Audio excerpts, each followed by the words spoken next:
Come with me to a magical place where being labeled the pork queen is a compliment, where being nice is just a way of life, and where all leaders of the free world must pass through. Welcome to Iowa. Whether you're a current Iowan, an Iowa expat, or an Iowan at heart, this show is for you. This is the Iowa Podcast. Real Iowans, real talk, no drama. I'm Justin Brady in the Brady Dental Care Studio, and it's almost, it's creepy to say this, but it's almost back to school. It still gives me chills. And I'm an adult. I just turned 40, and it still scares me just a little bit. But, we got to cover it. We got to talk about what makes back to school special. What should your students be doing? And you as parents, what should you be focusing on this school year? And to do that, we've invited Leslie Nolte, the head of school for the Iowa Conservatory in Iowa City. Leslie, thank you so much for coming on the Iowa Podcast. Thank you for having me, Justin. I'm excited to be here. So there is no reason to be fearful of school because, actually, one of the most critical aspects of education that's often overlooked is music. And that maybe sounds odd to some people. To me, it doesn't sound odd because I have a musical family. We know about the research and the brain development, all that stuff. So we're obviously going to be getting into all of that today with you. So thank you for coming. As a reminder, everyone, this podcast is available on Apple, Spotify, Google, iHeart, Amazon, and now it's on the X app. So you can listen to it on the X app. We're going to start uploading those.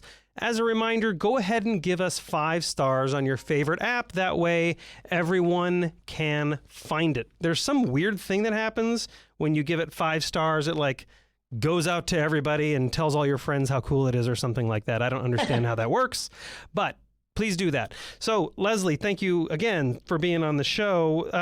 First, let's talk about the concrete component of this. There is a virtual learning component to the Iowa Conservatory through Iowa City Schools. Can you talk about how that works? And then we're going to talk about why students should be interested in music education. Absolutely. So Iowa Conservatory is brand new in Iowa City. It's about a 12-year project in the making. And what we discovered during the pandemic, a couple good things happened out of that pandemic for us as a school. And one was the accessibility to virtual learning. Iowa Conservatory does offer 24 hours a week for their arts education within the school, but certainly, and while the arts education is central, certainly the academics are incredibly important. And so we're just flipping the model a little bit by putting the arts first. And in order to do that, we partnered with the Iowa City Community School District, ICCSD's online program, OLP. And what that offers us is leeway to when the kids can take their classes, both synchronously and asynchronously. And that virtual learning component with our on-site learning coaches is really what aided the school to be able to open finally after so many years of in the works creation process. The availability for online learning allows us to put the kids in the academic classes, secondary to their arts education. Yeah, so it's interesting that the pandemic, which was, of course, we don't want to get into that, but a lot of bad stuff, not exactly the best of scenario for everybody, but it is interesting the technology that it developed out of that. So you're partnered with Iowa City Schools. They do, I guess, for lack of a better term, they do the more academic, testing and math and that kind of stuff, and you do more of the arts stuff. But from a virtual standpoint, then it's kind of like a team effort. Yes, all of the arts education classes, anything from dance kinesiology to music composition, those are all in person in our building. And then while in the library of our building during portions of the day, the kids will take their academic classes, traditionally math, science, English. We'll take those required classes that are required through the state and through the Iowa City Schools. They will take those on their own virtually in an asynchronous and an synchronous platform, which means some of those classes are totally virtual with recorded recorded teacher, and some are actually Zoom, where you have a live teacher, like we've known, like we've all learned Zoom to be. Um, and what we're doing is we're flipping the model and saying, okay, let's put the arts first and academics as a very close second. But also with that virtual learning, we're taking away the passing periods and the lunch hours and the study halls. Certainly our kids get a lunch hour. That's not exactly, they do get a lunch hour, but the passing periods and the travel between, the buildings, or if they do Kirkwood classes and then they go back to their traditional high school for some of them, we're housing it all and putting the arts first. And it really is for the students who desire arts education to be central to their high school experience, and just might be looking for more than what their current high school may offer, but not downgrading the level of academics that they receive. Yeah, it's interesting because at a time when, and you know this, a lot of schools are always struggling. It's been this way for decades. A lot of schools are always struggling to fund arts education at all. And we always hear in the news of districts and schools that are cutting arts programs, but you're going the entire opposite. Well, not the opposite way, but you're focusing on the arts and then bringing in the other aspects to education alongside the arts. Why? I think some people may think that's crazy. A lot of people view the arts as kind of a fun little hobby thing, and that's all. That's it's a fun thing for the students, and that's great. But the real classwork is math and science. So, why isn't that necessarily the case? Is there research that supports the arts as it aligns with test scores and other subjects? Absolutely. The full child, the whole human being, to me, is the most important part for any success in adolescence. And for so many people, the arts are just at the core of helping them really discover who they are as an adolescent and grow into a young human. And if you are learning beside that confidence and growth and knowing who you are, academically, the sky's the limit. I mean, I absolutely believe that students, I'm a mother of 5, and I've seen this both in a positive and a negative way, right? 5 humans in my family gives me a nice little pool of information to feed different kids. Yep. You can certainly call it that for sure. Also, you're probably tired, but yeah, well, yeah. But, when young kids, they can't learn when they're uncomfortable or scared or lonely or fearful. And most often those adolescents don't feel that way when they're surrounded by like-minded people that have a like-minded goal. And I see so much of that I've been teaching dance and modern for 24 years. And one thing I really feel inside our dance company are adolescents that are growing into whole humans. And these are the same kids that are the valedictorians, or they choose when they graduate high school, they're not going to be a ballet dancer, but they instead, have a full scholarship to Michigan State, Georgetown, all of the schools that you would think you need to do nothing but academics to get into. And these are quote unquote ballerinas getting in. And to me, I've seen the research in real life for the last 25 years. But one tidbit of information that I loved when I was presenting this concept to investors, 4 or 5 years ago, was a quote from the Google CEO. And they said, we can teach whole liberal arts students how to Google, but I can't teach someone that knows how to Google how to be a whole human. And that I like that. Right. I loved it. Right. And that really is what we're doing. We certainly are a very serious conservatory for the people that are looking for that. But the other half of this, of course, outside of pre-professional training, are people that want high school to look different.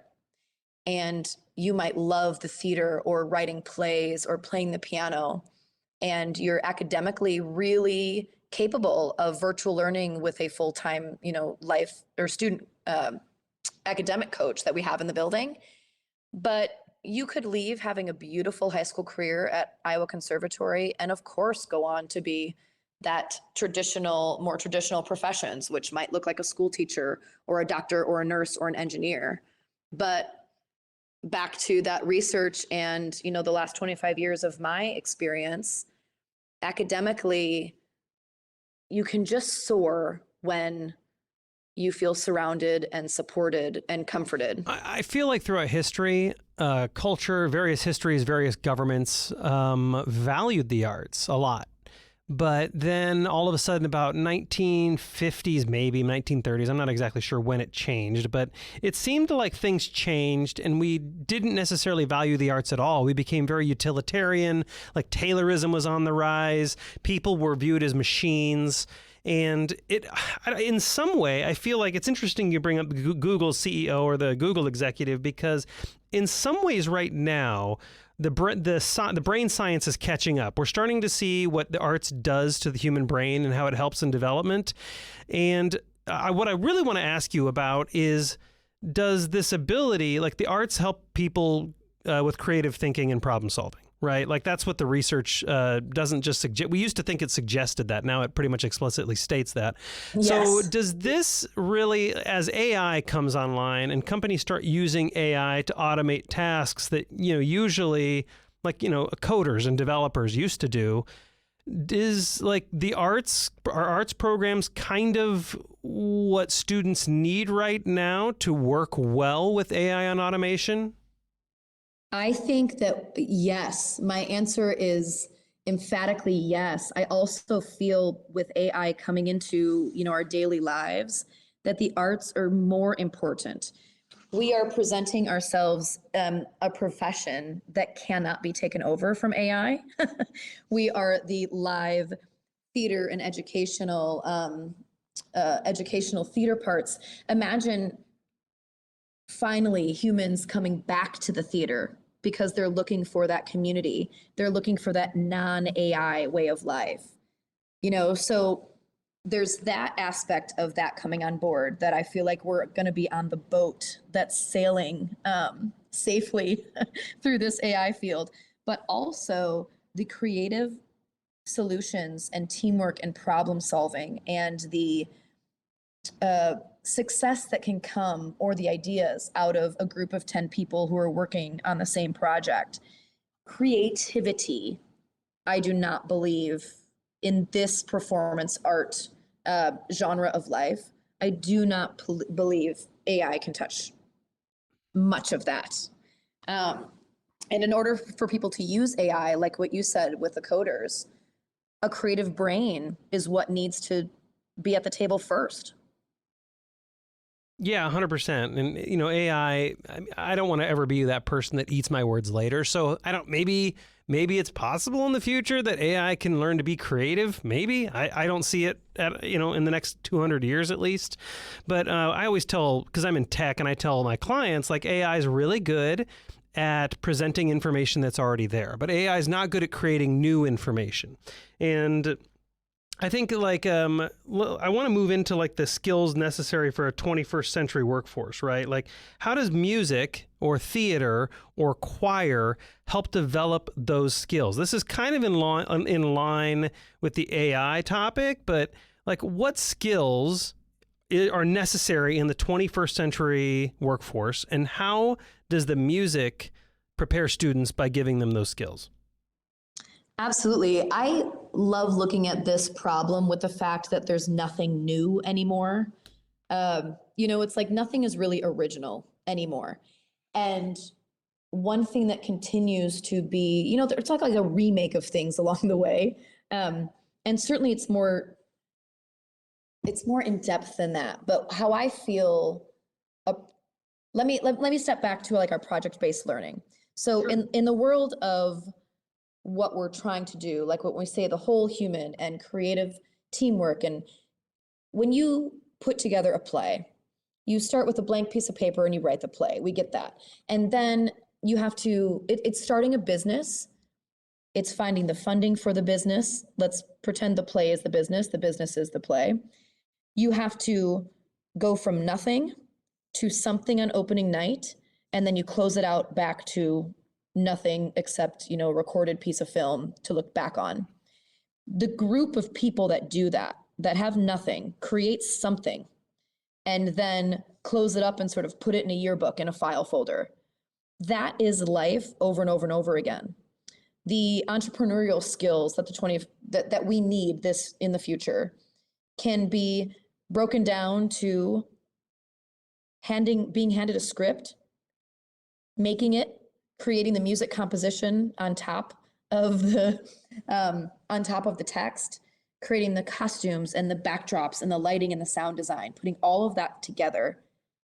You are really teaching these young people how to go from nothing to something, to build something out of nothing, a blank canvas that then put paint on it. Maybe a blank canvas with paint while you're listening to a fellow student's composition on the piano. These are life skills that, of course, I'm the one talking passionately about this. You cannot talk me out of the fact that an arts education does not set you up for any profession in the future. And that's what I think the future workforce needs. We need critical thinkers, team players, create something out of nothing when it feels like everything's already been invented. And that's why I can sort of like sing the praises of this team and our curriculum over and over and all day long. So, like, let's talk about engagement in schools in general. Does music education? I'm assuming that it also encourages engagement in just a general school atmosphere as well. I'm not sure if you have any data or any information on that at all. I think music is one. Well, and we're seeing this now with our recruitment. Music is still being regarded pretty highly in most public schools. Bands are strong, orchestras are strong, and it creates a community of adolescents within the arts education that I think is very healthy and strong for, kids to move forward. What we're seeing less and less of are visual arts programs being cut, theater arts, no dance in high schools unless it's the sports dance team. So I know that I sort of wandered around that question a little bit, Justin. I just feel like traditionally, music, everybody benefits from it. And in schools, the people not playing the music still benefit from it, and the students that do.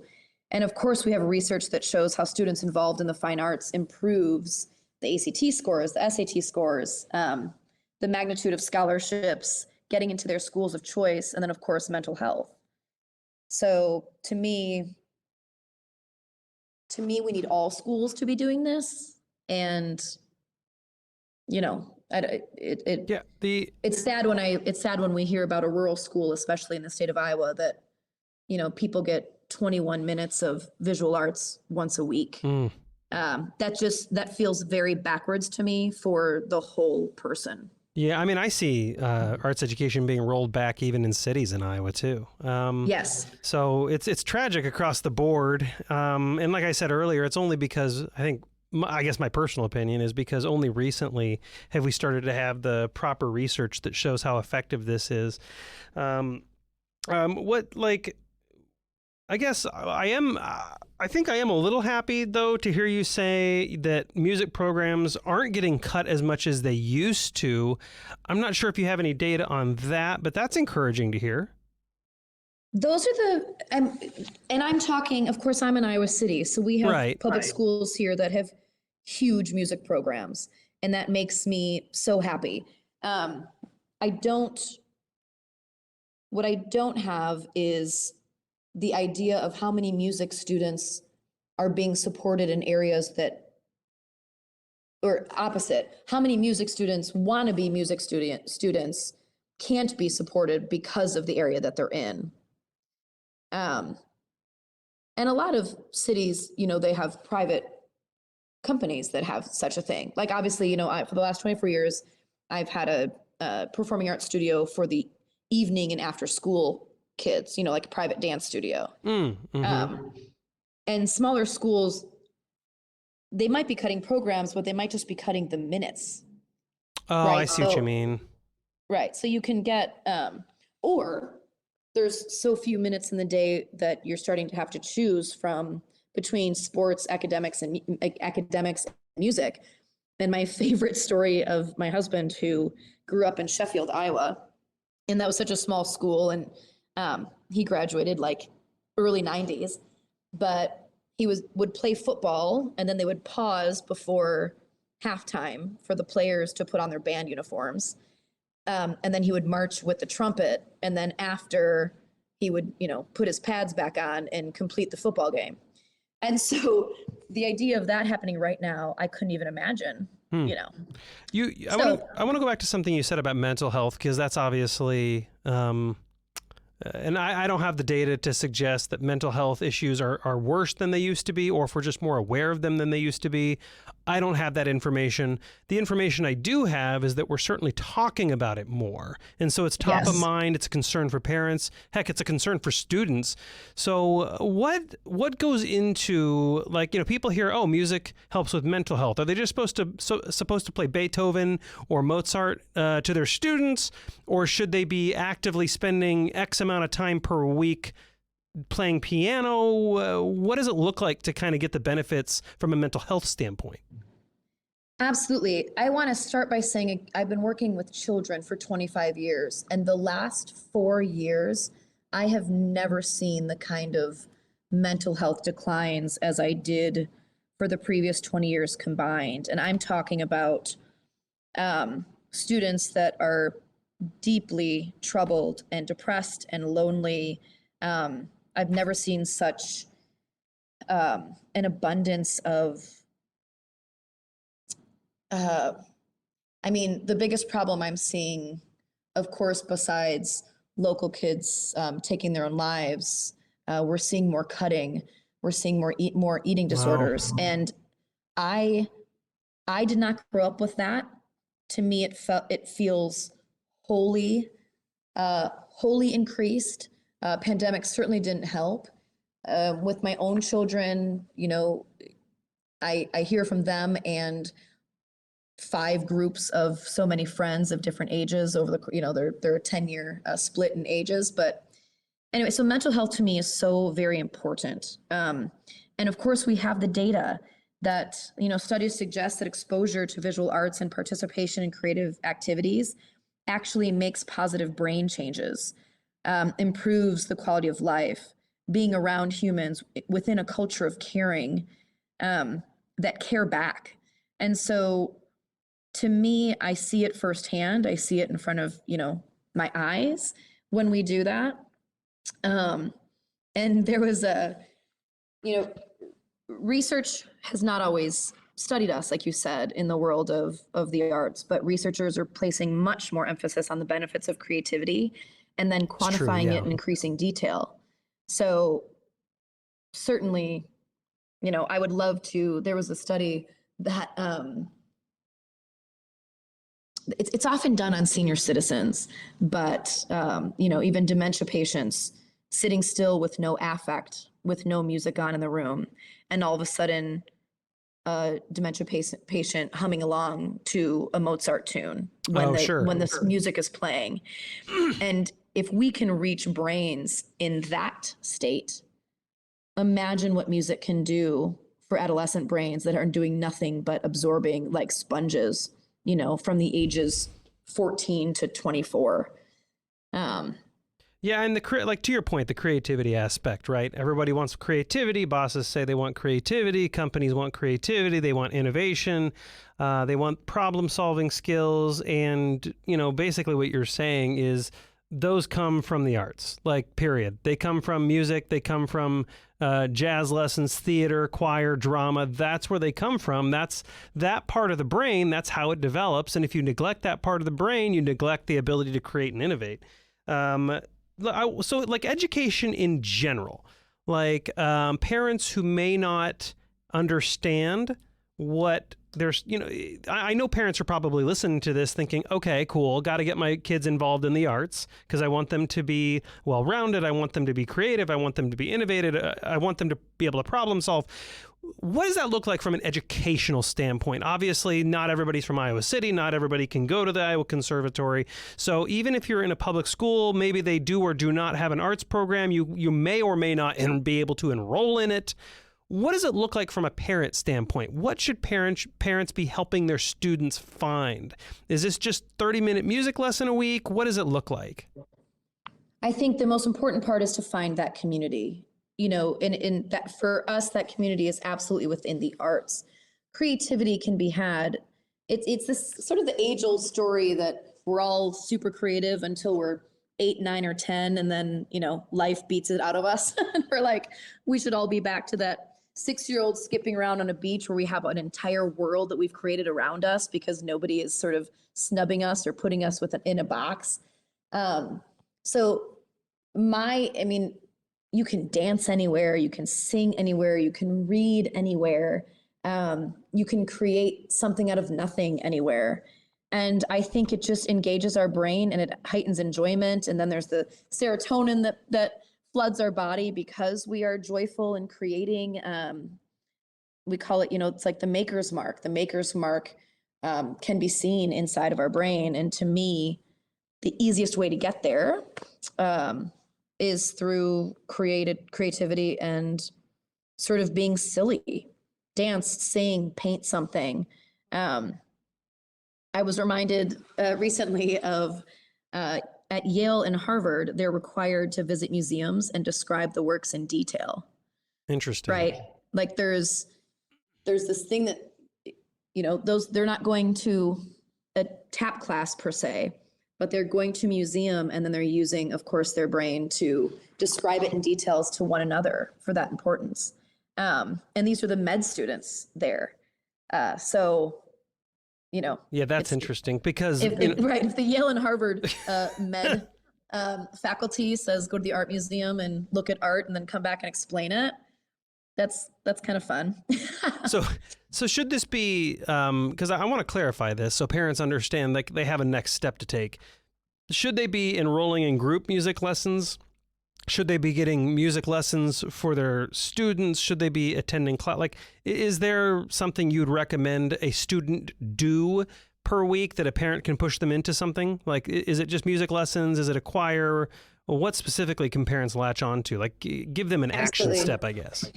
Yes, I would. I mean, I'm a big fan of group lessons, and that can be by way of a weekly choir or a weekly dance class, maybe a weekly visual arts painting class at your community center. To me, adolescents flourish more in groups than on their own, and more so when those groups are like-minded individuals that maybe share a common goal that are very supportive. And that's what I mean by the culture of caring. It's like, I don't think it's just plunking keys on a piano. To me, it's the music of the piano in a group where you have sort of your comrades, right? You have your people. I'd love to say that every community has plays that you can be a part of. I'm sure that's not true. I feel like community theater is really vibrant in the state of Iowa. I hear about shows all over the state. I get invited to them from ex-students all the time.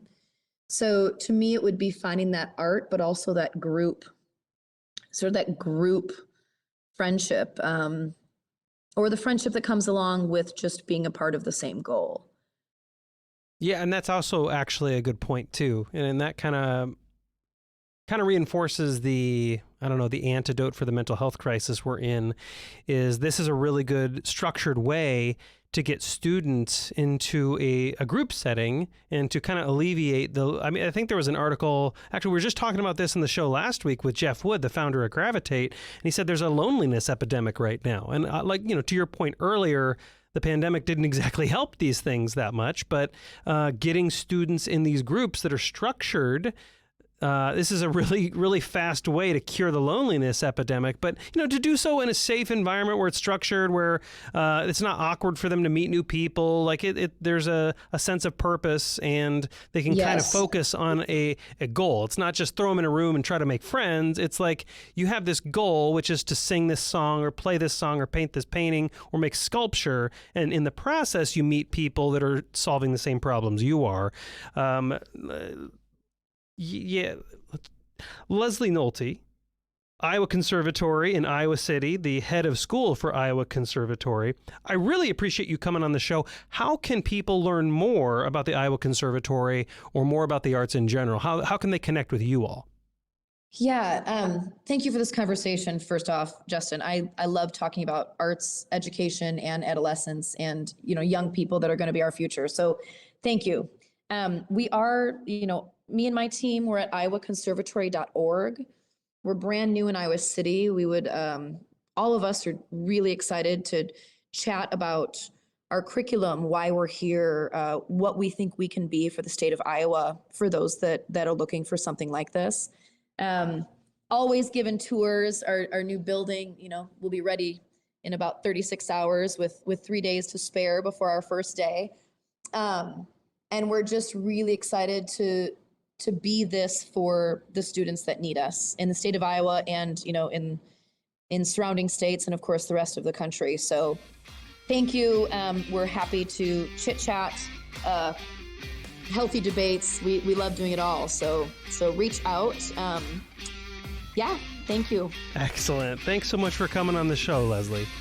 Thank you so much, Justin. I really enjoyed my time with you. And to my fellow Iowans, Iowa expats, and Iowans at heart, thanks for listening and subscribing to the Iowa Podcast.